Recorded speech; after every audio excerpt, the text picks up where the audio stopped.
बिस्मिल्लाहिर्रहमानिर्रहीम। अस्सलाम वालेकुम नाजरीन, आप देख रहे हैं अली वकार ऑफिशियल चैनल। नाजरीन, इससे पहले जो मैंने 2 वीडियोस बनाई थी पाकिस्तान में जो आईपीपीज़ हैं, इंडिपेंडेंट पावर प्रोड्यूसर्स, उनकी लूट मार के हवाले से जो पहली वीडियो थी उसमें आपको इब्तदाइया बताया गया था, इंट्रोडक्टरी वीडियो थी उसमें कि जो कमेटी बनाई गई थी हाई पावर कमेटी जो कि 19 मेंबर थे, उसमें ये इमरान खान के दौरे हुकूमत में बनाई गई कमेटी थी जिसने मुकम्मल तहकीकात की थी पाकिस्तान में ये जो एनर्जी सेक्टर है इसमें होने वाली लूट मार में कौन कौन मुलव्वस रहा और कैसे मुलव्वस रहा, कितना मुनाफा जो है इन आईपीपीज़ ने कमाया है। इसको मोहम्मद अली कमीशन रिपोर्ट भी कहा जाता है। तो वो इस रिपोर्ट के हवाले से मैं ये जो वीडियोस का सिलसिला है, सीरीज़ है एक मुकम्मल आईपीपीज़ की लूट मार के हवाले से, उसमें मैं आपको आगाह करने की कोशिश कर रहा हूँ कि आपको ये पता चले कि कैसे हमारे मुल्क में ये अरबों रुपए इन आईपीपीज़ ने बटोरे हैं और उनके पीछे उनका मददगार कौन था, सहूलतकार कौन था।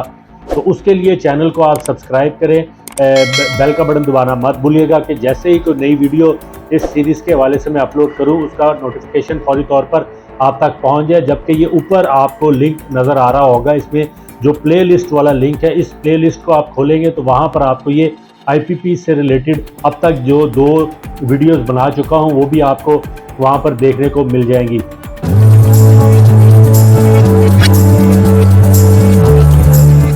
आज की इस वीडियो में जो टॉपिक है, जिस मौजू पे मैं आपको बताने जा रहा हूँ कि आईपीपीज़ ने किस बुनियाद पर जो है वो अवामी हमारा टैक्स का जो पैसा है उसको लूटा और किस तरह उनको अजाफी अदायगियाँ की गई। यहाँ पर गलत बयानी से काम लेते हुए मुतअद्दिद आईपीपीज़ के बारे में ये जो मोहम्मद अली कमीशन है इसकी रिपोर्ट में बताया गया है कि उनको अरबों रुपए की अजाफी अदायगियाँ वो की गई। नेपरा की जानिब से जो टैरिफ की डिटर्मिनेशन होती है उस वक्त भी ये बताया गया कि इन आईपीपीज़ ने गलत मालूमात फ्राहम की और उसमें टैरिफ की डिटर्मिनेशन करवाई। इसके अलावा ऑपरेशनल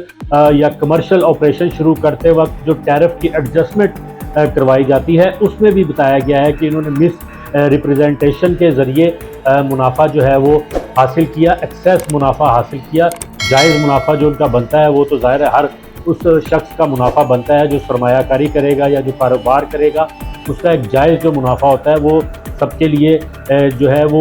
मंजूर है, काबिल कबूल है। लेकिन जब आप गलत बयानी से या मिस रिप्रेजेंटेशन से मुनाफा कमाएंगे तो वो किसी भी सूरत उसको जायज़ मुनाफा नहीं कहा जाएगा। इसमें अब जो है वो नेपरा जो है वो 2 किस्म की टैरिफ डिटर्मिनेशन करता है। एक तो कैपेसिटी परचेज प्राइस है, ये वो कैपेसिटी परचेज प्राइस है जिसका टैरिफ नेपरा उन पावर प्लांट्स को देता है ताकि वो अपनी कैपेसिटी के मुताबिक, जो उनकी इंस्टॉल्ड कैपेसिटी है उसके मुताबिक प्लांट चलाएं या ना चलाएं, एक यूनिट भी बिजली पैदा ना करें। लेकिन फिर भी इन आईपीपीज़ को इस एग्रीमेंट के तहत जो कि 2002 की पॉलिसी के तहत लगे थे, इनको अदायगियाँ करनी ही करनी है। वो जो टैरिफ उनके साथ तय हुआ है वो इनको हर सूरत देना ही पड़ेगा, जो कि आजकल आप और मैं सब सुन रहे हैं। कैपेसिटी पेमेंट की मद में हमें इनको कितने अरबों रुपए सालाना अदा करने पड़ते हैं। दूसरा जो डिटर्मिनेशन होता है टैरिफ का, उसमें अहम पॉइंट जो होता है वो एनर्जी परचेज प्राइस है। इस एनर्जी परचेज प्राइस में जो कॉस्ट प्लस मेथडोलॉजी है वो इस्तेमाल की जाती है, जिसमें भी ये बताया गया है इस रिपोर्ट में कि यहाँ पर भी मिस रिप्रेजेंटेशन के ज़रिए बहुत सारा जो है अजाफी मुनाफा हासिल किया गया और ये भी उस 2002 की जो पॉलिसी थी, पावर पॉलिसी, उसको इस्तेमाल करते हुए यहाँ पर आईपीपीज़ ने फ़ायदा उठाया और अपनी जेबें जो हैं वो गर्म की। फिर आगे चल के इस रिपोर्ट में ये बताया गया कि 2002 की पावर पॉलिसी के तहत लगने वाले जो फ्यूल पर चलने वाले पावर प्लांट्स थे, उन्होंने इन पावर प्लांट्स में बनाते वक्त जो पेट्रोल इस्तेमाल किया बिजली की पैदावार करते वक्त, उसकी जो फरिश्तें फ्राहम की नेपरा को, उसमें भी गलत बयानी की गई। जब फिर इसमें यह भी बताया गया कि ऑपरेशन एंड मेंटेनेंस की मद में जो एक्सेस पेमेंट वसूल की गई इन आईपीपीज़ की जानिब से, वो भी जो है वो गलत बयानी या जालसाजी के ज़रिए हासिल की गई। इसमें मजमूई तौर पर यह बताया गया कि 209 अरब रुपए अजाफी इन पावर प्लांट्स को अदा किए गए, जिसमें 64 अरब रुपए जो हैं वो गुज़िश्ता 9 माह में, यानी कि जब ये रिपोर्ट पब्लिश हुई 2020 में, उसके लास्ट जो 9 ईयर्स थे वहाँ पर 64 बिलियन रुपीज़ इनको एक्सेस जो है वो दिए गए और 145 बिलियन रुपीज़ से ज़ायद जो है वो आइंदा आने वाले जो इनके जितने ईयर्स बाकी बचते हैं ऑपरेशन एंड मेंटेनेंस की मद में, वो उनको अदा किए जाने थे। तो ये एक जो पॉइंट है इस रिपोर्ट में बताया गया। इसके बाद जो 2 पावर प्लांट्स जो कि कोल बेस्ड पावर प्लांट थे, उसके मुतालिक इस रिपोर्ट में बताया गया है कि यहाँ पर भी इनको जो है वो 32 अरब रुपए जो है वो सेटअप कॉस्ट की मद में एक्सेस दिए गए, यानी कि अजाफी दिए गए, जिसमें 2 पावर प्लांट्स को IDC, जिसको इंटरेस्ट ड्यूरिंग कंस्ट्रक्शन की मद में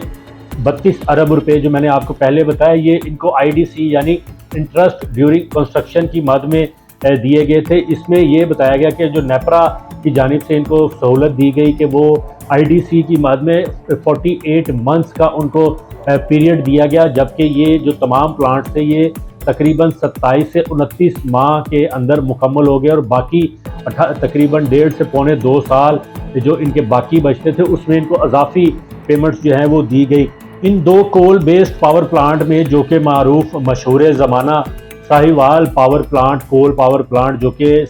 इस वक्त के जो वज़ीर आज़म है मौजूदा शहबाज शरीफ, जब वो वज़ीर आला पंजाब थे, उनके दौर में ये प्लांट इंस्टॉल किया गया था। और यहाँ पर भी उन्होंने इस चीज़ों का फ़ायदा उठाते हुए जो पॉलिसी है यहाँ वहाँ पर मौजूद जो सहूलतकार थे उनसे फ़ायदा उठाते हुए ROE यानी रेट और रिटर्न ऑन इक्विटी, ये एनुअली जो है वो 27.30 मिलियन US डॉलर इसके ऊपर जो है वो फिक्स किया गया, जो कि इनके और इसको तय कर दिया गया कि अपना ये प्लांट की जो 30 ईयर्स की जो लाइफ है, 30 साल जो इसकी मुद्दत है, उस दौरान हर साल इसको इतने पैसे जो हैं वो मिलते रहेंगे, जिससे मजमूई तौर पर 291 अरब रुपए सिर्फ इस प्लांट को अदा किए जाने थे। इसके बाद आगे चल के इस रिपोर्ट में ये बताया गया है कि जो शुगर मिलें हैं, शुगर मिलों ने जो बगास के ज़रिए बिजली बनाने के प्लांट लगाए थे, उसमें 8 पावर प्लांट्स का जो जायज़ा लिया गया और ये बताया गया कि इन पावर प्लांट्स ने जिनकी टोटल जो जनरेशन कैपेसिटी थी वो 254 मेगावाट थी। इन्होंने नेपरा को ये बताया कि ये अपनी जो net annual plant capacity factor यानी NAPC net annual plant capacity factor, ये कि साल में ये कितनी कैपेसिटी पर अपने प्लांट चलाएंगे, उसमें इन्होंने बताया था कि ये 45% पर अपने प्लांट जो है वो सारा साल चलाएंगे जो बगास से बिजली बनाते थे। अच्छा, यहाँ पर भी फिर जो नेपरा ने इन लोगों की 45% कैपेसिटी के मुताबिक जो टैरिफ की डिटर्मिनेशन करनी थी, उसकी बुनियाद पर नेपरा जो उनको पैसे जिन अदायगी अदा करता है पर यूनिट, उसके मुतालिक उनको बताया गया कि ये जो प्लांट्स हैं वो जो नेपरा को बताया गया कि हम 45% पर चलाएंगे, लेकिन ये उससे ज़्यादा कैपेसिटी पर जो है वो चलाए गए और उसकी वजह से जो है वो उन्होंने एक्सेस बिजली जो है वो शायद कहीं ना कहीं आज खुद ही सेल कर दी और नेपरा से जो है उसकी कीमत जो अदा हासिल की उन्होंने वो 6.33 बिलियन रुपीज़ 6.33 अरब रुपए अजाफी इस मद में भी इन 4 पावर प्लांट्स ने जो है वो हासिल किए। तो ये एक आज की इस वीडियो में मैंने आपको ये बताया है कि किस तरह इन्होंने जो है मिस रिप्रेजेंटेशन या गलत बयानी या जालसाजी के ज़रिए जो अदाद शुमार के हेर फेर के ज़रिए जो है अवाम के अरबों रुपए लूटे, अवाम के अरबों रुपए हासिल किए। इनको रोकने वाला कोई नहीं था। उस वक़्त के जो पॉलिसी साज थे या हुकूमत थी, उन्होंने भी इन IPPs के सामने घुटने टेके और इन IPPs ने जो दिल खोल के लूट मार की और ऐसे लूट मार की जैसे इनके ये आबाओ अजदाद का ये माल है। हालांकि ये तमाम तर पैसे हमारे और आपके टैक्स के पैसों में से इकट्ठे करके इनको दिए जाते थे। जो नेक्स्ट वीडियो है उसमें मैं अब आपको बताऊंगा कि इन्होंने टैरिफ कॉम्पोनेंट यानी जो नेपरा फी यूनिट बिजली की कीमत का तयन करता है, वहाँ पर किस तरह इन्होंने इजाफी मुनाफा हासिल किया और उस वक़्त जो लोग बैठे हुए थे नेपरा में या पावर डिवीज़न में या वजारत तवानाई में, उन लोगों ने कैसे आंखें बंद कर रखी थी। आंखें बंद करते हुए ये अरबों रुपए का फ़ायदा इन IPPs को पहुंचाया। तो उसके लिए चैनल को अभी तक अगर आपने सब्सक्राइब नहीं किया तो उसको सब्सक्राइब कर दें, लाइक करें, शेयर करें और बेल का बटन दबाना मत भूलिएगा कि जैसे ही मैं ये वीडियो अपलोड करूं उसका नोटिफिकेशन फौरी तौर पर आप तक पहुंच जाए। शुक्रिया।